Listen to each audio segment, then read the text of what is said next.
Welcome to the first ever Bethesda press conference post-show of the Kind of Funny Gamescast. As always, I'm Tim Gettys. I am joined by the coolest dudes in video games, Colin Moriarty and Greg Miller. Hi. We are joined alongside Alfredo Diaz. What's up, guys? And we're going to talk about a little bit of that Bethesda stuff.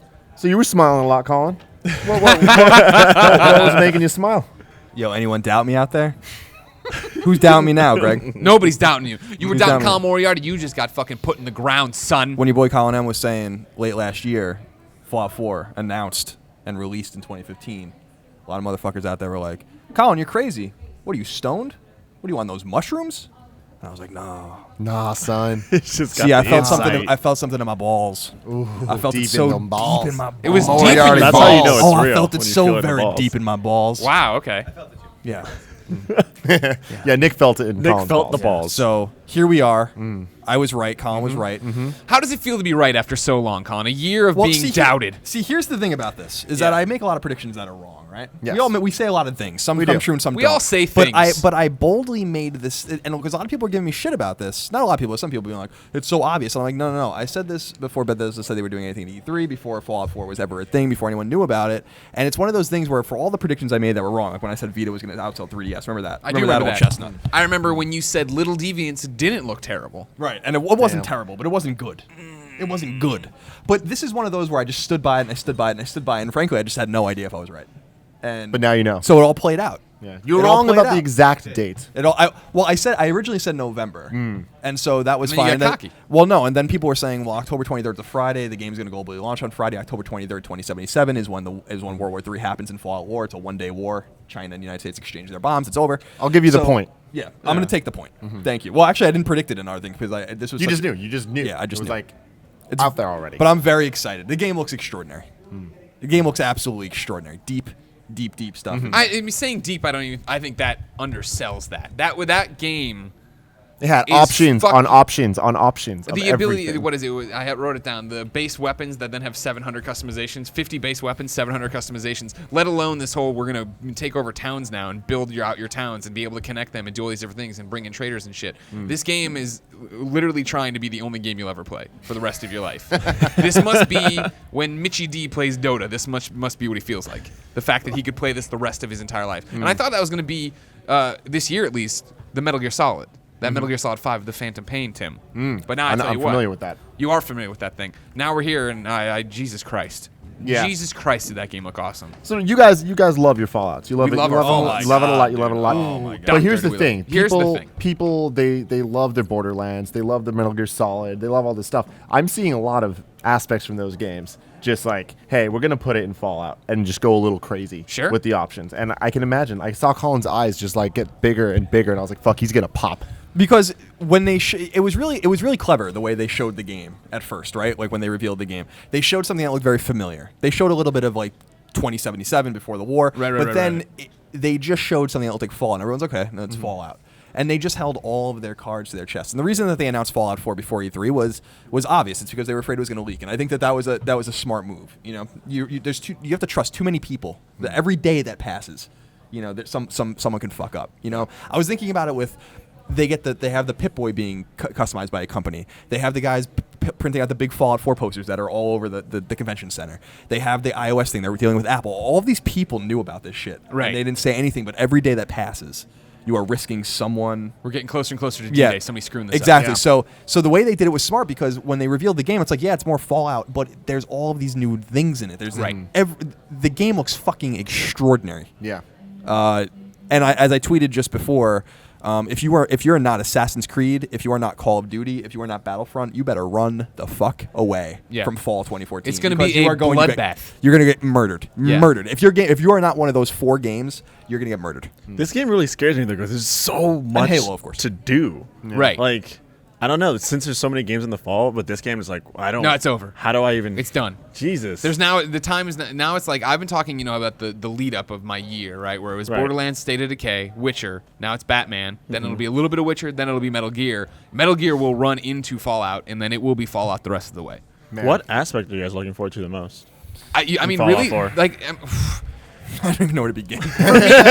For me, I'm the story sounds interesting, right? Because like Todd Howard does want to ruin it and then ruins it, but he doesn't. Like, how the hell am I surviving 200 years? But what I really want to get into is all of the decisions and now the dialogue tree, right?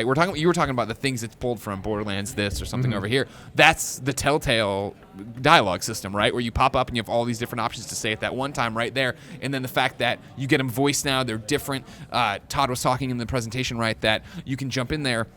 He could have shot the robot. He could have done this. He could have said that. He could have walked away. Like, that's fascinating to see that level of characterization come in. You know what I mean? I think it's something easy to take for granted and think back and forget about New Vegas and Fallout 3, where you are the silent protagonist. You pick it, and then they just start talking to you, and it's not cinematic, and it's whatever. That game was beautiful. You can see the conversations in third person. You can see them in first person. You can do all this different stuff. Like, I want to get into that world and start making those choices that make my character. The character creation also looked awesome. Like, I thought it was a really cool way to do it. It's like when it first showed, it was kind of like, oh, this looks kind of lame. Like, the girl in the background was like, this is weird. It's like But then- husband simulator. Yeah, exactly. But then when it kind of switched off, and you could see, I liked that you went like feature by feature and kind of just cycle through and see the differences and stuff. Yeah. I think the presentation of this press conference was pretty well done.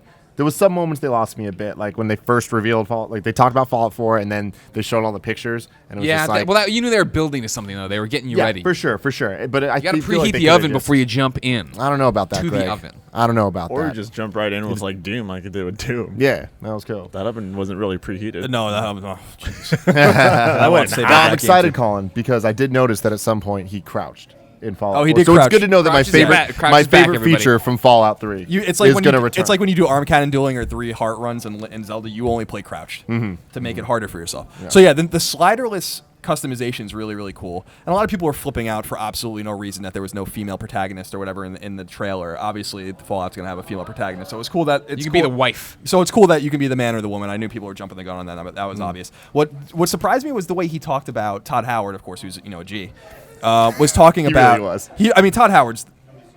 Todd Howard's one of those guys where, and I was joking around with Greg when he like dropped the F-bomb, which clearly wasn't in his script or whatever. He's one of those guys who can just do literally whatever the fuck he wants. You don't give a fuck. They're not going to fire him. So he can just do whatever he wants. Yeah. But what was funny was that he was saying, like, basically by the time they finished Point Lookout and all of the Fallout 3 DLC, which was awesome. I was thinking about Point Lookout recently, which is fucking awesome. A great piece of DLC. They started immediately working on this game. So they were concurrently working on Skyrim, which was presumably in pre-pro during Fallout 3's production, and then they ramped that up and started pre-producing Fallout 4. So the game has been in development, as we predicted, for 4 years. Even longer, actually, than I thought it was in production. Yeah. And when you see the game, you can realize that they didn't just make the world and write the story and make the engine, but that they did so much more with that time. The customization options are really cool. I mean, I'm looking at my notes now, like building a settlement, protecting the settlement. This is incredible amount of depth in this game. The thing you're talking about with the settlement is just the fact of, like, it's not just build a like like that's Fallout right now to me. You can't process it. You can build a settlement in State of Decay, right, and do these different things, and then you go and choose a new place.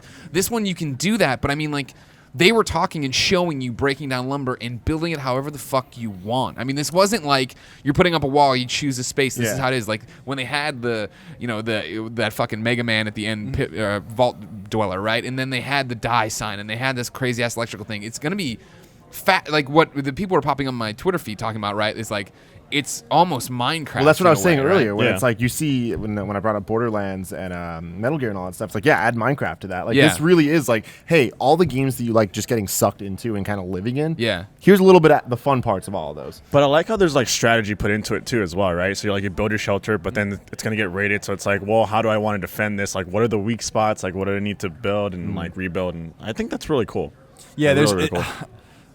It's funny because we've only scratched the surface of this kind of Eastern Massachusetts, this Boston the settlements and kind of going through the remnants of the city. I mean, I was telling Greg when that VATS noise happened, I was like, Jesus Christ, it's like it's like a the Pavlovian crowd went response crazy. where it's The like- crowd went crazy. And obviously Special's back, which is cool. That's not a huge surprise. It's cool that I'm interested about the story. He said he won't go into it, and he doesn't, about seemingly you're cryogenically frozen or something happens to you. 200 years have passed, so it's 2277. By the time you get out of the vault, which is around the same time Fallout 3 takes place. So these events are happening Concurrently, concurrently to each other. one of the things that popped out to me was the dialogue options. It's no longer a list. It is now more, as Greg described it, a Telltale style button-based dialogue tree, which is much more organic, which I think is cool. The dog being recruited and being given commands is cool. It's not something I'm probably going to play around with. You gonna kill the dog immediately? You're like, I don't want you. I just don't, want to play with it. You hate Portillo, so you're gonna take it out on this dog. But here's one of the major things that I noticed, and I don't know if you guys noticed this, but I liked it a lot, is that they recapture the essence, at least in one shot, of Fallout 3 leaving the vault. Yep. You come out and do this. And they did it again. They showed it, actually. You start in Vault 111, and then you leave the vault, and it's all bright, and you look around, and you're in this world again. And it's like, that is, when we played Fallout 3, that's the magical moment in that game. That's one of the most special moments in any game. And it's cool that they just did it again, because, frankly, that's not tiresome to anyone. It's 7 years ago, the last time we had that moment. New Vegas didn't have that kind of moment. So, I don't know. I when I saw that, I was like, "That's fucking awesome," because it's going to fill me with that awe and that wonder again. Yeah. That game is going to be overwhelming. I can't. So here's my question for you, Colin Moriarty. Can't wait, Mr. Fallout. I'll call you from now on. Please do.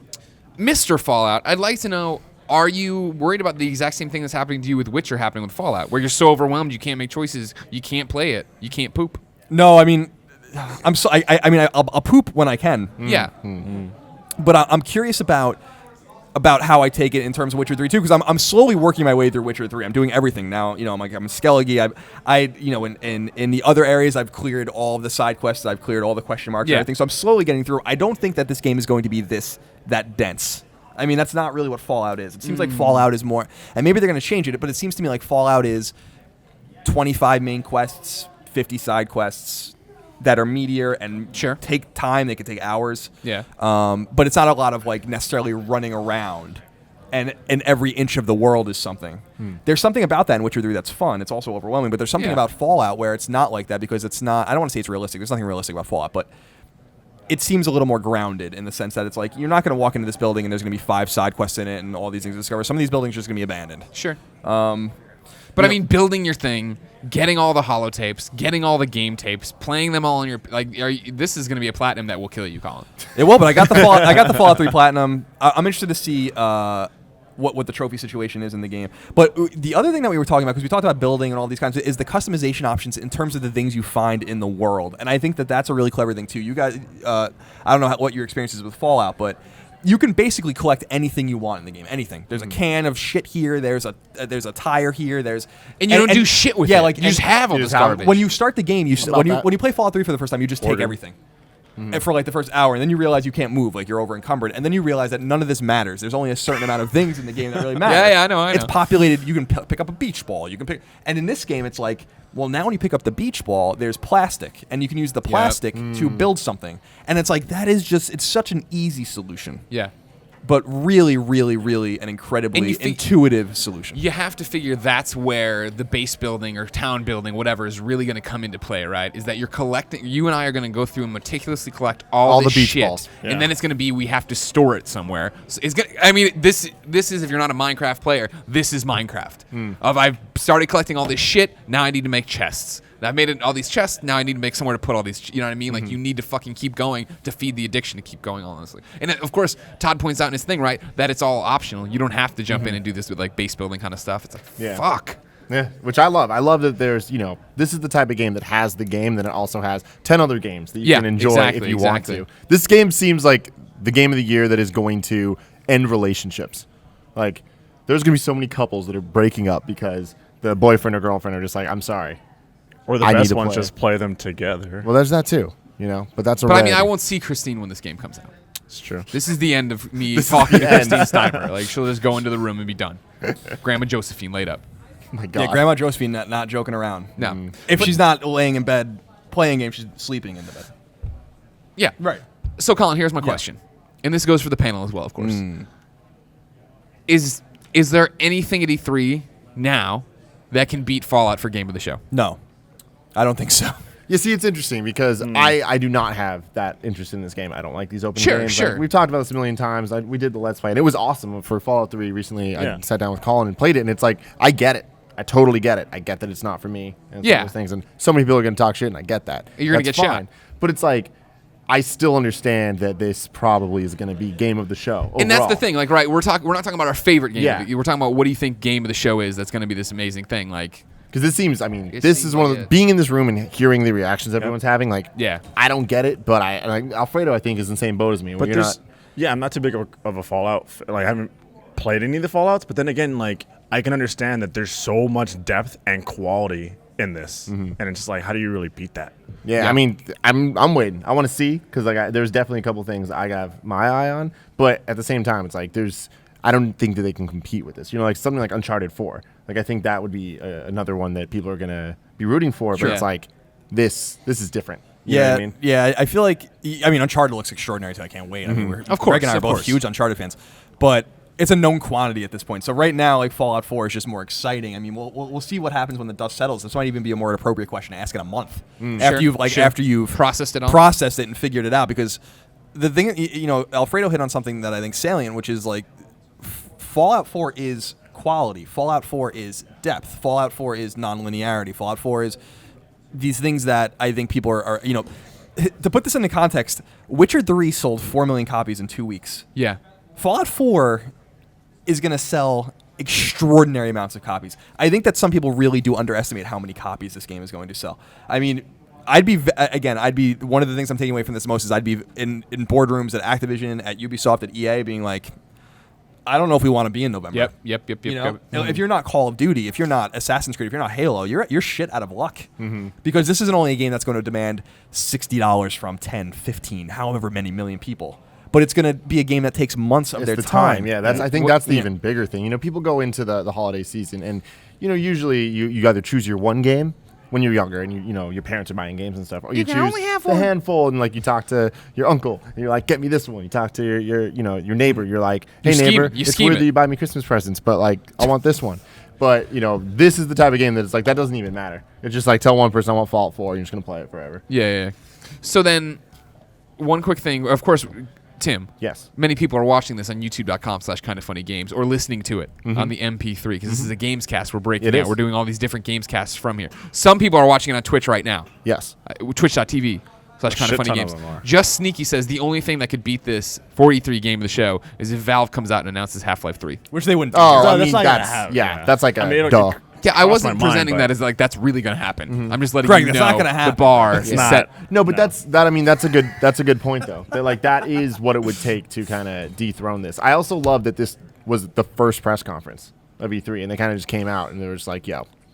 Well, this that is was what the you thing get. when they announced it. Sure, you have to imagine that every other press conference was like, "Fuck, Yeah. god damn it!" At least they're getting a day ahead. But I mean, like tomorrow morning, like people, if you didn't stay up and if you went and watched Game of Thrones like a nerd before this, you're gonna wake up and like have to deal with this, and Xbox will be overshadowed in the morning, right? The talk is going to be about this and what's happening with it. And I just want to say real quick, because I was just looking up the numbers real quick to just kind of quantify more what we're talking about with sales numbers. Yeah. Fallout 3 in 2 months did about 5 million units. And that Fallout 3 was just not a known quantity compared to the way Fallout is now. Yeah. So I would assume double that for Fallout 4. And I mean, that's the thing, especially at the time that it's coming right now, where the next gen or current gen systems right now are still in their early stages. And like, this is going to be one of those first big games, really, multi-platform games that are just going to like, this is why. And it's the next gen only, or the current gen only, Right. And like, I think that's a really good sign that we're finally moving into that era of new. Yeah, I think. I'm interested. Yeah, it's going to do very well on PS4. It's going to do very well on Xbox One. It's going to murder on PC. So, because that's where the modders are, and obviously there's been a reinvigoration even of Fallout 3 and Fallout New Vegas fandom that you've seen lately. We read a story on Colin and Greg Live a week ago or so where they were saying like Fallout 3 sales spiked 1,000% or something. Yeah. Fallout Oh, 4 yeah. was- Well, it's funny right now. sure. I'm trying to refresh the Bethesda store, and they're just getting hammered right now, right? Because show of hands, who is going to buy the collector's edition to get the Pip-Boy? Oh no. I'm happy. See, I'm Nick, happy. Nick put his hand up. Some GameSpot people putting their hands up. It's happening. It's all over, folks. So that we can make Kevin wear it for the next year. Okay, Oh, my Google. goodness. Okay, Pip-Boy. Oh yeah, if we want to talk about that, let's. We had a huge win. Of course, everyone knows that Kevin is backing dead technology and refuses to buy an He's also iPhone, banging so it. we can all. That was good. Yeah, So that thank you. all we want to do is iMessage, and Kevin ruins it for us. And so now we get that the iPhone goes in the Pip-Boy. It's great. And also Fallout Shelter iOS game out tonight. Not for you and your Google Android there, Kev. Hope you had fun. It's over. Android Buy an shit it iPhone. on. So the big question there then, Colin, is Yeah. what do you think about this Fallout Shelter, the iOS game? Yeah, I mean, there's a couple other things to touch on, which is the iOS game's cool looking. I'm probably not going to mess with it. I just don't want to play those kinds of But games. you can knock boots in it. You could knock boots in, but it's Name clever all and the it's cool, babies. and I like that they're making it for fun. Basically, I mean, they're gonna have microtransactions for buying those lunchboxes that are full of items, but it seems like a game. They said they made a point of saying it's not a game you necessarily need to spend money on or Right. have to spend money on at all, which I think is cool, and they have the financial luxury of doing that. And I think the other thing, with the Pip-Boy, the real Pip-Boy that's going to come in the collector's edition is that second screen experience, that app that they're making for your phone that you then put into the Pip-Boy that then kind of just works as a Pip-Boy. I think that's pretty clever too. I mean, I don't know, man. Fallout 4 is a show stealer. It's incredible because we often talk about the press conferences as being like the fourth quarter of the Super Bowl first, right, of E3. Yeah. And then this is like the last touchdown happening before that wins the game before the rest of the fourth quarter is even played. You know what I mean? It's incredible how cart before the horse everything is this year, because this is the biggest game. This has to be the biggest game of the show. Someone would have to have something extraordinary. Crash this. Bandicoot would have to come back. Yeah, Crash Bandicoot, he's going to come back. And the MMO. the two companies that really are capable of Pokemon putting out a MMO. game that big don't do E3, and that's Rockstar and Valve. So it's I don't know. I'm super curious to see. I'm still excited, obviously, about the other press conferences, but Real quick, the chat is saying that the game is on stupid Android as well. I know. So good for you, Kevin. I don't like good you, for Kevin. you. Is it out I'm tonight though, Kevin? I'm playing it right now. God damn. I'm excited. I'm excited to unbox this Pip-Boy though. I feel like this will be Yeah. a fun, kind of funny unboxing. Yes. Running around, messing around with it. Well, it's just gonna be funny to be on. Like, I'm gonna wear this fucking thing when I stream this game, and I'm gonna stream this game for fucking hours. I'm gonna be Yeah. sitting there like an asshole doing this. Beep, boop, beep, boop, boop. Yeah, you can look like Kevin in normal life. Yeah, I will. Watch. Yeah, it's gonna be I will actually- look as ridiculous in jest as Kevin looks in daily life. I'm actually really looking forward to the app or the game, simply because, like, for me, Fallout, I've never played any of the other Fallouts. And Yeah. Fallout 4 to me right now, just like, it's too much. So I feel like this is an easy way to like baby step me into their world. So not the app, the iOS game. The iOS game. Oh yeah. Yeah, sorry. But see, that's the thing is, like, I think Fallout Shelter. like Yeah. Nick over there, as soon as like they started talking about everything happening in Fallout, Nick's penis went inside him, whereas Colin and I, our penises only got bigger, and so which is hard to believe that could even happen. I know, right? But the thing is, like, for baby dick Nick over here, it doesn't matter. He's gonna be able to. Just Do we ease all into have it. baby dicks? Yeah. I think Colin's the only one. Just saying. Don't worry about it. It's no big deal. I'm talking shit. I'm gonna get shot. But what I'm saying is, I think Alfredo, I think you should give it. I think you're gonna be all right. I think you are gonna be eased in, right? You come out of the vault and then you get to go, and it's not like you're gonna immediately be dropped on top of you, build this shelter, do this, fucking talk to the dog. You'll be all right. All right, because that's how I Give it a felt with The shot. Witcher. I jumped in, I was like, holy shit, there's a lot to do. No, if the Witcher guy, then yeah, you're probably fucking. Well, The Witcher's a very dense game. I personally don't. I don't think this game is going to be that as dense. I'm sure it's going to be dense, but I don't. Witcher is really almost unprecedented in its density. You know. Yeah. Played a lot of these kinds of games. I've never played a game quite like The Witcher 3. I appreciate it. There's a lot of bang for your buck, man. CD Projekt doing a great job, but I don't suspect that it's going to be even 50% as dense. Because what they do is I feel, I'm not saying The Witcher has a bad story because I don't think it does, but go fetch this thing for this guy and the side quest is over in 2 seconds. Fallout really doesn't do that, you know. So it's more like the side quest is going to take you 90 minutes. Yeah. You know? Yeah. So we'll see how that all kind of comes down. So moving on from Fallout then, Alfredo, which of these are you more excited about, Dishonored 2 or Doom? Oh, Doom. Okay, cool. Let's talk about Doom then. So what do you guys think?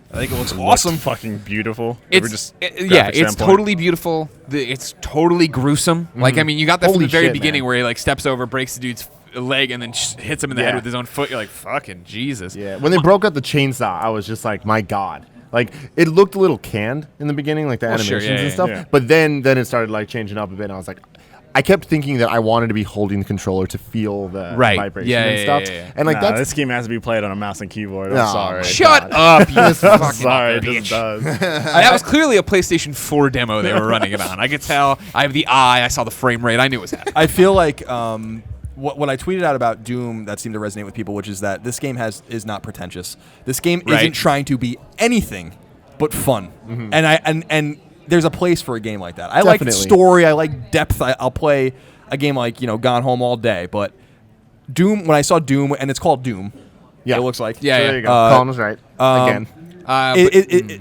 It says to me that it's just they don't make many games like this anymore that are so over the top, like in terms of lack of depth. In other words, it's not a game where it's like, oh, we'll put a story in and make you take it seriously and you won't take it seriously. It's like, no, we really don't give a fuck about it at all. You're just going to run around and shoot shit in 60 frames, and it's going to be a lot of fun, and it's on id Tech 6, and it's really beautiful, and it just looks fun. Yeah. It just looks fun. Now, Looks very orange. Here's the one thing I want to say, and I think Tim might be on the same page with me on this. Watching it, and granted, I'm not playing it, which is different.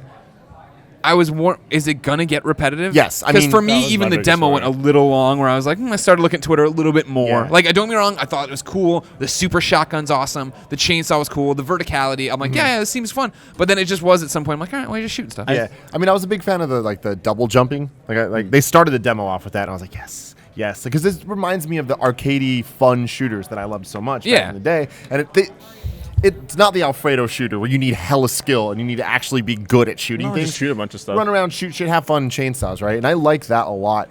Looking at it, like I was talking about the animations, you get that moment when you're watching it the first time, you're like, oh shit, that's cool. Oh fuck, that's gruesome. But you know that it's going to get repetitive, and you know that like looking at a little hologram thing that like shows the like what happened there or whatever. It's like those moments are going to get a little bit repetitive, and it's going to get to the point where you kind of want to skip through them, and it's going to be a little less fun. Yeah. But it reminded me a lot of when we did our Let's Play of the Wolfenstein. The old one. Oh, the old Yeah, one. where it's like it's not a modern game, and I think that's what's really cool is that it definitely knows what it is, and it's kind of just bringing you back to that, and I like that. And watching the demo got me excited in a good way. That I was like, oh man, I might want to actually play this. And for those that know me, I'm not like somebody that needs to play every game. But what did you think about that? I know I got a feeling of like repetitiveness when I was watching it, and I was talking to Colin like with the chainsaw animations. I was like, I hope there's like a quick Exactly. quick Can I get jab through or quick without stab, that? right? Yeah. And then I think for me, what made it seem so repetitive is just the enemies didn't really seem challenging to me.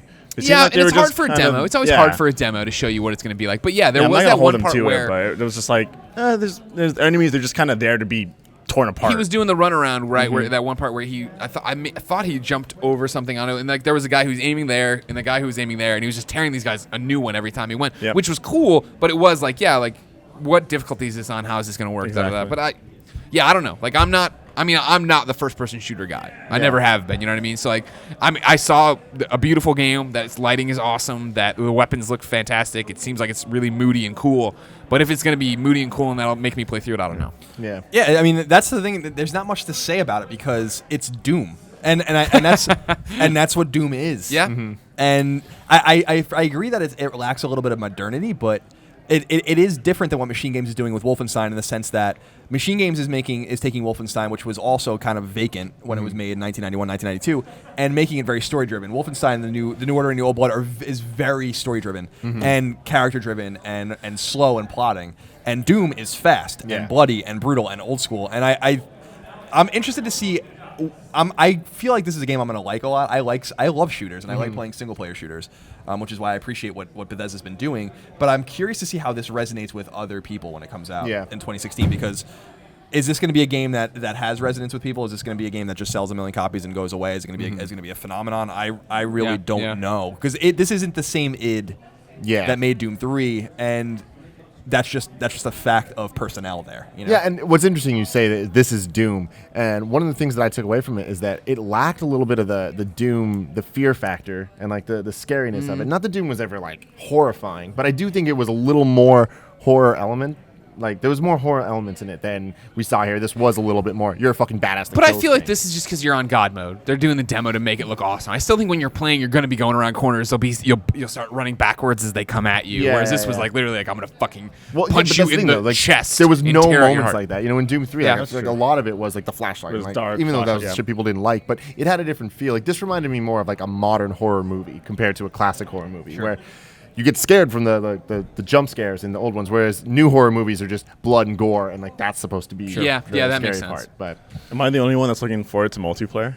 Yes. Yeah, I mean, I'm not going to. 1,000%. And you said that yes. the multiplayer will remind you a lot of Unreal, right? Yeah, I Which is- played a lot of Me too. Unreal back in the day, so I was like, oh, this is cool. It's like you don't really have multiplayer games like that anymore. So yeah, the fast-paced like arena shooters, man. Like those double jumping around, shooting the big rockets and all that stuff. Like that definitely Power holds a weapons special. all over the map and stuff. Yeah, It's holds a like, special place in my heart. And like you, as somebody that's like really into the online shooter community, like, do you think that this has a chance at having a decent following?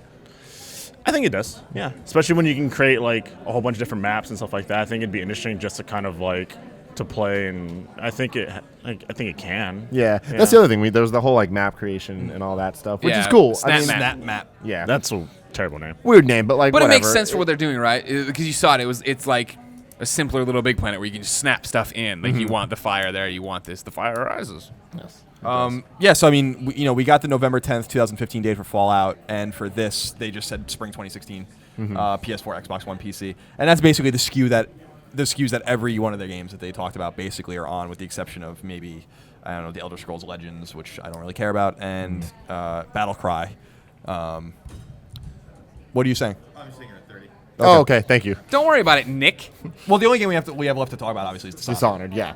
Well, because like Battlecry. I have a lot to say about the Elder Scroll Legends. No, you don't. Greg. No, you don't. Gwent killer. Well, so here's something interesting is that, in our pre-show and in a couple of our predictions things, you guys were talking about how you thought it was just going to be the 3 games, Dishonored, Doom, and Fallout, obviously. So I was a little surprised to see some of these little things, but at the same time, it kind of made sense because it was just nice little filler things that weren't exactly like, breaking the bank announcements. But it's like I did like that there was the iOS Fallout, and there was Yeah, like, that these was little nice, things yeah. that were just like, hey, we got a lot of shit that we do deserve our own press conference. Like I feel We like do deserve this press conference. Yeah, well, I feel like that was a big question. Is people were like, do you need to be doing this, Yeah. or is it just going to be demos that you could have done somewhere else? And I feel like they did enough.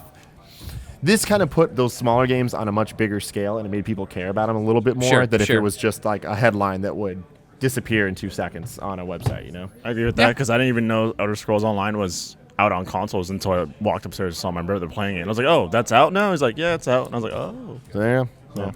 So Dishonored. Yeah. The secret that was broken. I mean, Dishonored looked cool. The one thing I was curious about is there seemed to be seamless. The game looked really beautiful. Yeah. And at first I was like, okay, it's pre-rendered and it looks really pretty, but there was a lot of scenes that seemed like it was going in the gameplay and then back into these cutscenes, like when he's running down the hallway or she's running down the hallway. And I was like, okay, so is the whole game look this good? Because I was surprised by games like the Order 1886 and other games that are like that game actually is that pretty and it plays. The cutscenes don't cut away. Sony's famous for saying, in their This is games like made this with is in-game. this is in-game. This is in-engine footage on a PlayStation 4 or whatever. And I'm wondering like what the nature of that Dishonored demo was because it looked really really pretty and my gut tells me that's. You think that's what the in-game. game looks like, huh? Yeah.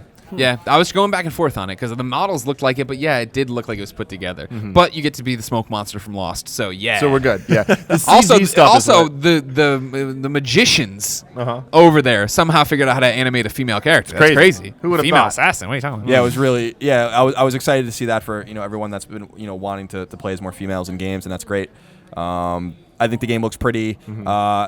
Interested and a little disappointed, and Dishonored Definitive Edition. The game just came out in 2012, but again, you get people hyped up about Dishonored 2. You have a lot of people that didn't play the original one. So it's funny because we have been talking about like collections, like we're going to get a Fallout collection, or will they talk about an Elder Scrolls collection? Or we get the Dishonored one. Yeah, definitely would not have called that. But for me, watching it, the CG trailer was or CG elements of what they showed. That's really what kind of wowed me. Like I know it's just CG, but it was good CG and it was entertaining. Like when they were going through the like building and it was like transforming and morphing that was around, hot. I was like, fuck. Well, man, the this enemy looks design fucking cool. still looks super sick. Yeah, like it was. Yeah. It definitely got me in a way that I was never really interested in Dishonored 1. Yeah. So I was like, man, that looks dope. Man. And those little birds flying around and stuff. I can imagine putting a bomb on the birds and just sending them out. the game looks pretty. It looks atmospheric. I like that with the original Dishonored. You can play it without killing anyone, and that's another thing that you can do in this game. Again, you play it however you want. You can play it totally brutally or totally stealthily or somewhere in the I middle. suck at stealth, thank God.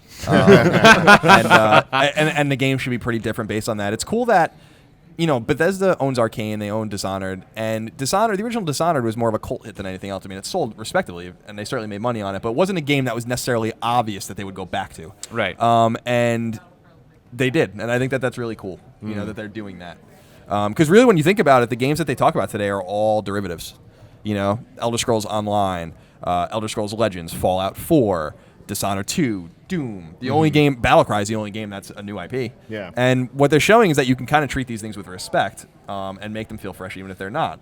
And that was for instance, removing the 4 at the end of Doom. Right. But no, but I mean, like I can't. When it comes out definitive edition Dishonored, we need to do Let's Play, and I need to remember why it didn't click with me. But like the gameplay they showed there looked different. Like when it was going, I wasn't even sure if we were getting to Dishonored 2 because he was like, they were kind of coy in the beginning of like, we want to show you what we've been working on, right? And they didn't say the sequel, they didn't say this unless I missed it. And then you jumped in, you're like, is it going to be Dishonored 2? Is it something different? And when it got there at the end, it felt more modern. It looked different. I was, that's it's interesting, and that has me more excited than the original Dishonored did. All right, any closing notes on this beautiful Bethesda press conference? If you're watching us on twitch.tv/kindoffunnygames, make sure you click the follow button because we're back tomorrow at 9 a.m. with our coverage of Xbox, and then we're on all day long. So just so you know, we go to live. Absolutely. My Bethesda thoughts are Fallout. Yeah, I gotta like sleep on it almost because I almost want to watch the demos again. The Fallout one in particular, just to see. Yeah, just to see because I was taking notes and trying to kind of write things down, and I certainly missed a few things, but I don't know, man. I'm excited. I mean, that's the game I have my eye on now. You know, now that it's all real and official and it's really coming in November. What a fucking year for games. Yeah, my God. Yeah, good year. This is gonna be good. And they identified a date, and that tells me they're hitting it. You know, there's no reason for them. for sure. There's no reason for them to do that if they weren't confident that they were going to hit it. So I expect that date to stick. Yeah, I'm excited for Doom. That looked cool. I'm excited to see more of that and see what it comes into. Doom's my #1 pick, but like Fallout just keeps intriguing me more and more. Are you gonna try it? Are you gonna try Fallout 4? I'm gonna try it. Good. Yeah. So we'll see what happens. Be a man, Fredo. Yeah. You know what I mean? Be a man. I'll man up. I get played in the sack with Titanfall for Fallout. you. You can Ladies play and this. gentlemen, this has been the first ever Kind of Funny Gamescast for the Bethesda E3 2015 post-conference. Yeah, it's gonna stick. Yeah, That's gonna stick. It's a That's gonna mouthful for stick. sure. It is a Really mouthful. wordy. good. Let us know in the comments what your favorite announcement was, and if it's Fallout 4, just keep saying Fallout 4. # Colin was right. Let him know, because we all know that's what it's going to be. But we're going to be back tomorrow. We're going to be streaming all day from 9 a.m. until God knows when. Probably Sony's done, man. Yeah, until Sony's done. So I'm going to say midnight. And tomorrow's the deal. Remember that we can use the co-stream mode, so you never have to leave. Even if you're on your mobile, you never have to leave twitch.tv/kindoffunnygames. It's going to be beautiful. I'm so excited. Yeah. This is a great E3 already. Day I've had -1, -2, right? How's that work? -1 because then It was tomorrow's negative. 0. Yeah, day 0 is typically okay. the press conference day. Well, thank you for joining us in this kind of funny adventure. Thank you, GameSpot, for making this all happen. We're in their room. We're in their war room. Yeah. We're We've been being very really loud and annoying. They probably hate us. We can get louder, though. I think we're going to we tomorrow. will. I can't wait for the I'm Sony gonna yell conference. obscenities at Danny O'Dwyer all day. Yeah, Oh, it's going to be Danny good. O'Dwyer. Thank you guys so much.